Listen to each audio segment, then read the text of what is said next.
Hello students. In the previous video we have started with the introduction to 8051 microcontroller. We have discussed the applications, features as well as the memory organization. In today's video we'll be discussing the addressing modes. So let's begin. 8051 microcontroller has the following addressing modes. Most of them you're already familiar with in your 8086 microprocessor and in your 8085 microprocessor. So the first addressing mode is your register addressing mode. Then we are having direct addressing mode. Thereafter, register indirect, immediate addressing mode, base register plus index register addressing mode. Now this one is a bit different and this is quite new to you as compared to the other addressing modes which you have seen related to the processors. Then we are having relative addressing modes, absolute addressing mode, and finally the bit addressing modes. So let us start with discussing all these 8 addressing modes in detail. The first addressing mode is register addressing mode. You are very much familiar with this register addressing mode. Now, from the name itself, we understand that here both of the operands in the instruction will be registers. So I can write it is used to access the 8 registers. So when I am saying here 8 register, what does it mean? It means the 8 registers of the active register bank. In the last video we have seen what is a register bank. So RB0, RB1, RB2 and RB3, those are the register bank, and at any given instant of time one of the register bank will be active, and since one of the register bank will be active, the 8 registers of that register bank will be used. So it is used to access the 8 registers of the active register bank as well as the special function registers. Now the special function registers also we have gone through, such as your DPL, data pointer low, data pointer high, or your accumulator, etc. So let me write one example. Move a comma r1. So here the content of the r1 register. Now it depends which of the register bank is active. Depending upon that, the r1 is selected and the content of the r1 moves to a. So here the content of r1, which is the source, and this goes to your a register. That will be your content of a. Second example, if I want to provide, it is move r7 comma dpl. So this means the data pointer lower byte, because your data pointer is of 16 bits. So the lower byte of that, the content of that is moved to your r7 register. So I can write dpl content goes to R7 register. One point to be noted here is, even though both of the operands are registers here, both of the operands cannot be the registers of the register bank, which means, so let me first write it, both the registers cannot be the register of register bank. This means I cannot write move R1 comma R2. Since R1 and R2 belong to the same register bank, so that is not permitted. Hence, this is a invalid instruction.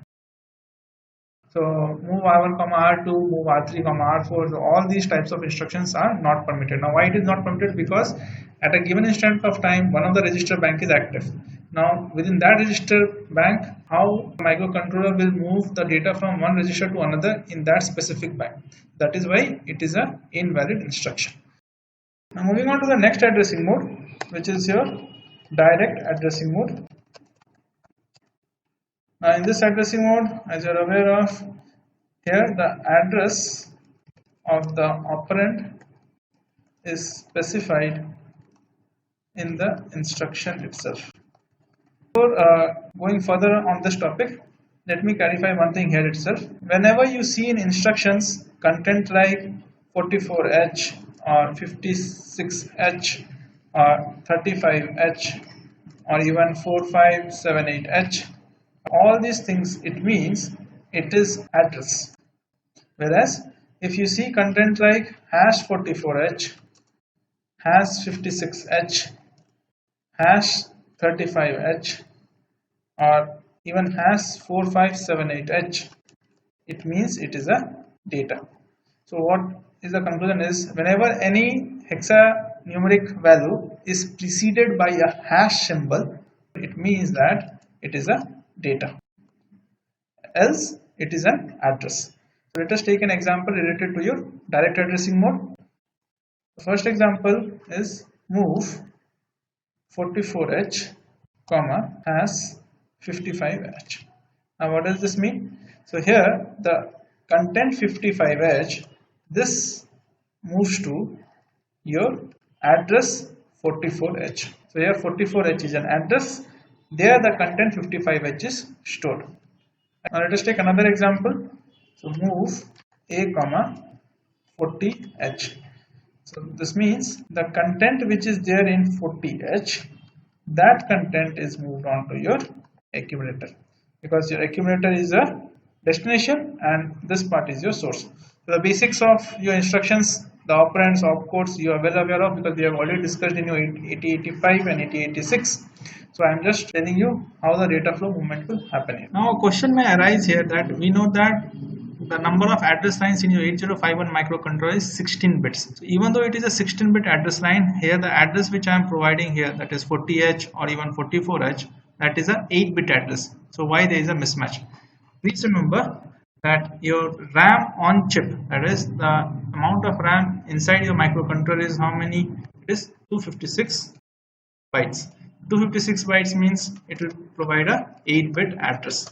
So that is why we are providing here an 8-bit address. That means the content is being fetched from the on-chip RAM, not from the expandable RAM.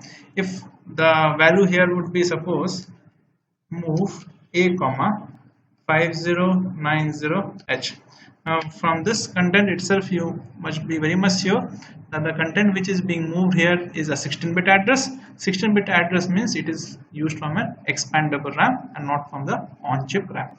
I hope you are now clear with this, why the address here is 8-bit and not 16-bit, and if it is 16-bit it means an expandable RAM. Now we will be moving to your next addressing mode, which is your register indirect addressing mode.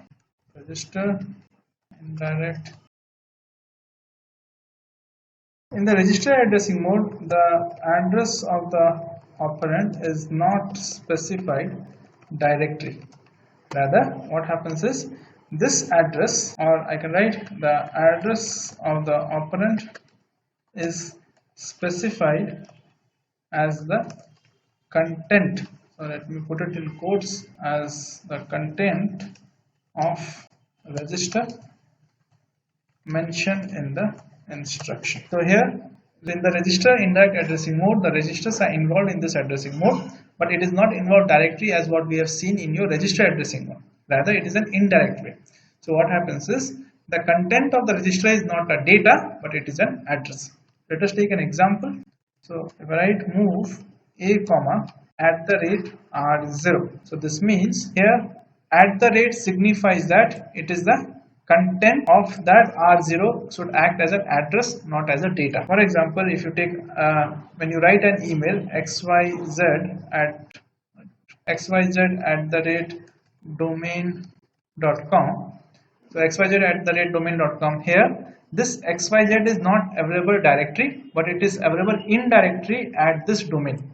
So you can mail this person not directly but indirectly at this domain. So that is what is the function of your at the rate here, or at. Now let me get rid of this. Coming here, if I want to comment it, it means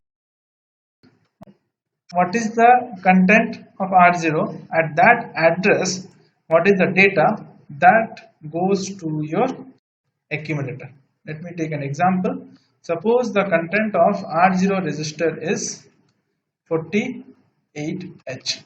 When you execute this instruction, it means that first the content which is there at R0 will be fetched, which is 48H. Now what is the data which is stored at 48H, that will go to your accumulator register.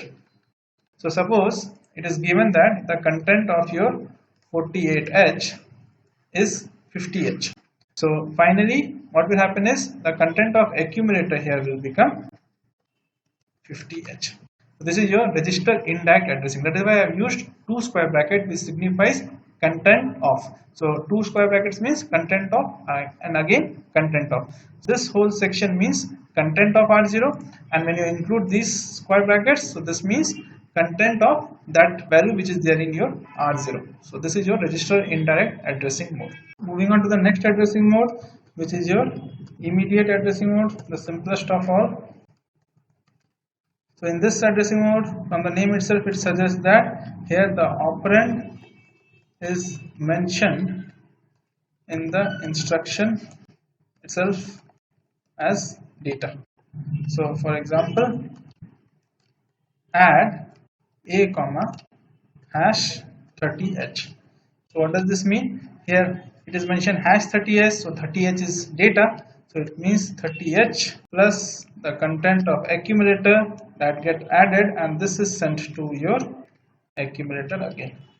So whenever you see any instruction which has a data provided there in the instruction itself, it is an immediate addressing mode. Now we'll discuss the most important addressing mode of this topic, which is your base register plus index register indirect addressing mode. Here the name may look quite big, but if you try to break it down into smaller words, the things will make much more sense. Let us try to do that. Here it is given that there is a base register plus index register. So let me first highlight here base register. So from these two words, you are sure that there will be one base register which will act as a base for providing an index. So this base register concept you would have also come across in your lookup tables. So this addressing mode is used to navigate through the lookup tables. So here there is one base register. Base register can be set as the starting point of an array, and with the index you can navigate to the first, second or third element using the index, so that the base will remain constant and only the index you can increment or decrement. So here there will be an index register. Now apart from this two, base register and index register, you are coming across another word which is indirect. So whenever we talk about indirect in 8051, we have used this character at the rate. So whenever we are saying here at the rate, that means the content of base register will be added with index register, and then this content will act as an address, and that will provide the data. So let us try to understand by means of an example. Before that, let me clarify one more thing. What is the use of this instruction? First thing is that it is used to navigate through the lookup tables, and it is used to access code memory. So it is used to access code memory, or you can say program memory, because program memory contains the instruction code. Now since it is used to access code memory, therefore if you see the example here, you have a different type of instruction which is called as move C. The other instruction which we have come across is only MOV, move, but here it is move C, which stands for move code. This instruction move C is only used for your base register plus index register indirect addressing mode. So this is the example which we'll be making use of. Apart from that, one more thing you should take into account. The base register is either your DPTR or it is your program counter.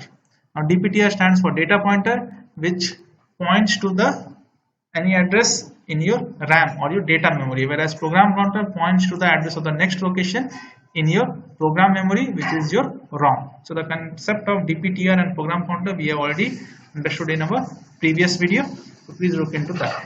Now even though DPTR is used, finally after adding the content with your index, it will point to your code memory only. Please remember that part, because this addressing mode is used to access code memory or program memory and not data memory. Base register can be either DPTR or program counter, and your index register will always be your accumulator. So if you take an example, move C a comma at the rate a plus DPTR. Let me assume certain values for this. Let the content of A be 20H, content of DPTR be F000H. In the previous examples or in the earlier examples, I have used an 8-bit value of your DPTR or 8-bit address which points to your RAM location. So let me move to an expandable part and take a 16-bit address. That's why I have taken F000H. The content of F020H is 51H. So after this instruction is executed, what happens to the content of your accumulator? The content of DPTR is F000H, content of A is 20H, so both of them will be added. So this means that A plus DPTR will give you F020H. Since there is an indirect sign, that is at the rate present, so it means what is the content at F020. So here the content is 51. So this 51H will be moved to your accumulator. So I can write content of accumulator is right now your 51H. So this sums up your base register plus index register in direct addressing mode. Now this is very important addressing mode. So out of the remaining addressing mode, so please try to understand this in quite detail. Moving to the next addressing mode, which is your relative addressing mode. As the name suggests, it is relative to the current location. So I can write here it is used only with conditional jump instruction, and it is the relative address is an offset, that is 8-bit signed number offset is provided. This relative address is with respect to the current program counter value. One more point, the values range from here, as you can see, it's an 8-bit signed number. So from the signed number you can very well understand that the MSB bit is your signed bit. So the number of bits which we are left with is only 7. So with 7 bits we can only get a maximum value of 128. So we can have values from plus 127 to minus 128. So these are the sets of values, and total of it will be plus 127 to minus 128. So for 8-bit it will become 256 sets of values. This is the values which it ranges from. Now let me take an example. So even though here the values which are specified is in form of decimal, but when you are writing there in your instruction you have to provide in hexadecimal format. For example, I write as jump 04H. Now what does this mean? So short jump. Why short jump? Because you're only using a 8-bit signed number offset. So if you try to recollect, there was a short jump, long jump also in your 8086. So the similar concept is also used here. So in the short jump you are having 04H. So since here the MSB bit is 0, so that means it's a positive. Here the jump will be performed ahead. So if the program counter value, let me take an example here.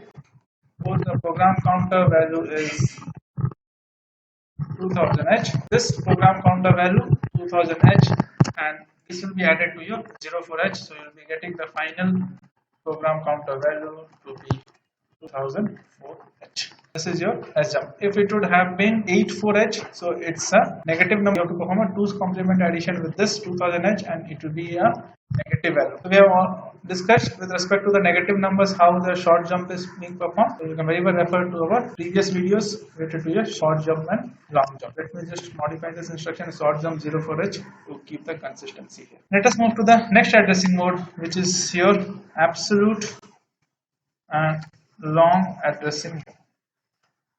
In this addressing mode, from the name itself, it suggests that instructions such as a jump. So here you had short jump, here you will be having absolute jump, or even a call, that is your absolute call, allows 11-bit address to be specified. Hence, the destination must be within 2K block of program memory. Now what does this mean? Again, as I am saying, this absolute jump is similar to what you have seen in your 8086. So here the address which is to be provided is an 11-bit address. Now 11-bit address means if you take a power of 2, so 2 power 11, which will give you 2K block of program memory. That is why it is called as absolute jump. Now the other variation is your long jump. A long jump is addressed by LJMP, and this allows 16-bit address to be specified.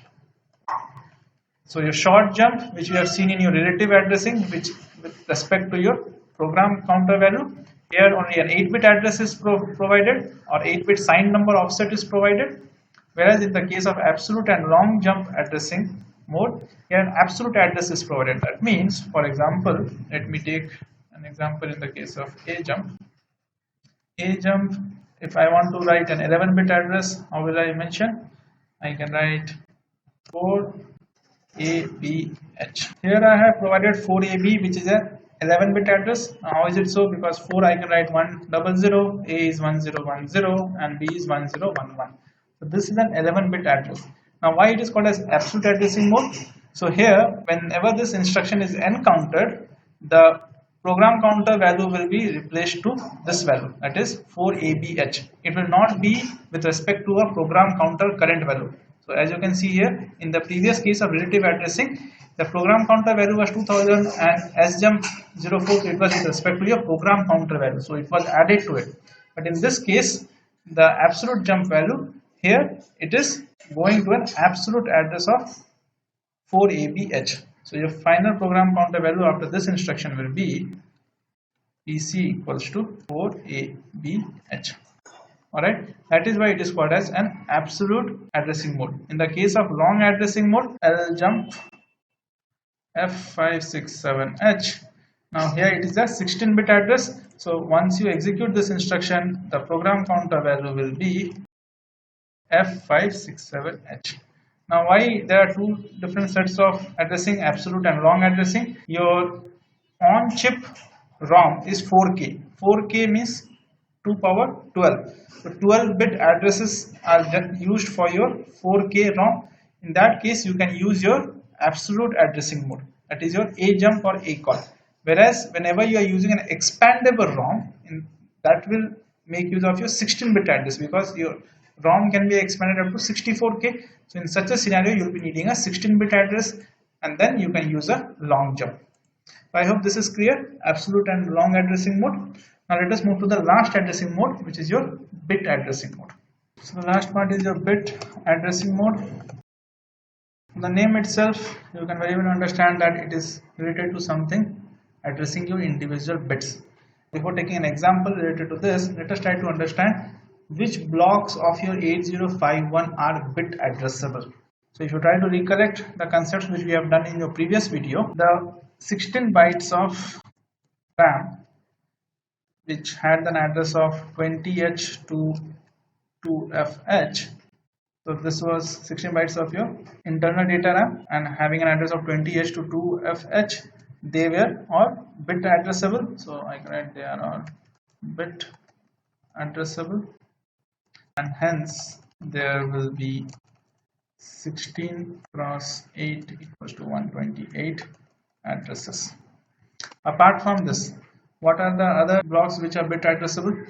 So if you try to recollect again, all your parallel ports. So we had your ports P0 to P3, P0, P1, P2, P3. So all these ports were individually addressable, or they are bit addressable. And along with that, your program status word. Now program status word is similar to your flag register. So if you try to recollect, we had a carry, auxiliary carry, RS1, RS0, overflow, parity. So all these flags were also bit addressable. So I can write here ports and your PSW register are also bit addressable. Let us take an example for each one of them. Now whenever we are taking into account bits, we can either make a bit either as 1 or as 0. So bit can only have two values, or I can write bit can have only two sets of values, 1 or 0.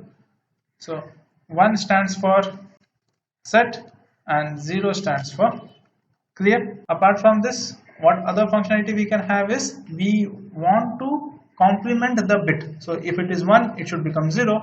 If it is 0, it becomes 1. So we can have another functionality of complement. Considering all these three features, let us try to understand the examples related to each one of them. For the 16 bytes of RAM, which will have 128 addresses, one example is set B07H. Now what does this mean? Now when we write set B07H, this B stands for bit. So you are setting the bit at the address 07H. So when I am saying that here the 16 bytes of RAM is located at 20H to 2FH, that is of that RAM, but inside that 16 bytes the individual bits are also addressable. I have told this in the previous video. So 128 bits have to be provided individual addresses, and this means your address range will be from 00H to 7FH. In this address range, the 07H, that bit will be set. So if it was initially 0, it will be 1, or if it is 1 already, it will be 1 as it is. Whenever you see this set B, or whenever any instruction with B is written, it means that it is related to bit addressing mode. So again I am repeating, set B 07H means that it is not the 07H of the internal RAM, it is not of that RAM, but it is of the 16 bytes of the RAM which has been allocated for the bit addressing. It is inside that 16 bytes, the 07H of that individual bit, that value will be set to 1. So this is the meaning of this instruction. Let us take another example. Suppose we have to clear the carry flag. So what example we can take? It will be CL clear C.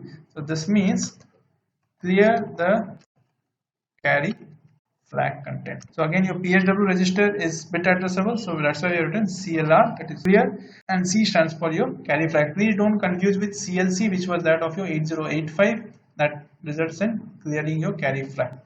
Now for your ports, I can write CPL P2.5. Now what does this mean? CPL stands for complement. So complement the value at port 2 5th bit. So each ports are 8 bit in size. The 5th bit value will be complemented. So that is the meaning of your CPL P2.5. Here also you can have written set B P2.5. That means that particular bit, that is your P2.5, will be set. And if you want to reset it, you can write clear CLR. For clearing it is clear CLR, and for setting it is SET set. Now with this we are done with your various addressing modes. So there are 8 addressing modes which we have discussed. Out of them we have also discussed the important ones, such as your bit addressing mode, your relative addressing mode, absolute and long addressing mode, and the most important is your base register plus index register indirect addressing modes. Apart from that, the remaining 4 you have already seen in your previous microprocessors, such as your 8085 and 8086. And now we are done with this topic. In the next video, we will be discussing your pins and signals and your interrupts, and that will be your final topic related to your 8051. If you have any doubts, you can either mail me or you can put it in the comments below. That's all. Thank you.